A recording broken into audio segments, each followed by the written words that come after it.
Smartphone এখন কেবল যোগাযোগের মাধ্যম নয়, বরং হাতের মুঠোয় এক বিশাল জগৎ।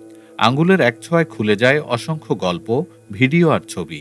তবে এই আলোর দুনিয়ায় লুকিয়ে আছে ভয়ঙ্কর অন্ধকারও। অনেক তরুণ তরুণী এক ক্লিকে ঢুকে পড়ছে এমন কন্টেন্টের ফাঁদে, যা শুধু মানসিকভাবে নয়, আইনগতভাবেও ভয়ঙ্কর বিপদ ডেকে আনতে পারে। সহজলভ্য ইন্টারনেট যেমন দিয়েছে তথ্যের জগৎ, তেমন খুলে দিয়েছে নিষিদ্ধ ভিডিও সংস্কৃতির দরজা, যেখানে কৌতূহল, একাকিত্ব আর প্রলোভন মিলেমিশে তৈরি করছে এক ভয়ানক আসক্তি।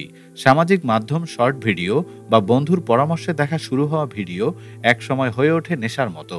গবেষণা বলছে, প্রতি সোয়াইপ বা ক্লিকে মস্তিষ্কে ডোপামিন নামের রাসায়নিক নিঃসরণ হয়, যা মানুষকে আসক্ত করে ফেলে।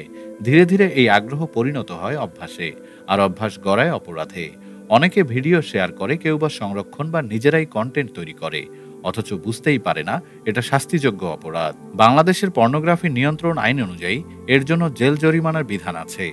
শুধু আইনের ভয় নয়, মানসিকভাবেও এটি ভয়াবহ। মস্তিষ্কে প্রভাব পড়ে, মনোযোগ নষ্ট হয়, সম্পর্ক ভেঙে পড়ে, হতাশা বাড়ে। আজকাল কৃত্রিম বুদ্ধিমত্তা দিয়ে বানানো ডিপফেক ভিডিও আরো ভয়ঙ্কর করছে পরিস্থিতি। তবে এই অন্ধকার থেকে বেরিয়ে আসার পথ আছে। সচেতনতা, শিক্ষা, খোলামেলা পারিবারিক আলোচনা এবং নিজের ওপর নিয়ন্ত্রণই পারে একজন তরুণকে বাঁচাতে। একটি ক্লিক পারে আলো এনে দিতে, আবার একই ক্লিক গড়িয়ে দিতে পারে গভীর অন্ধকারে।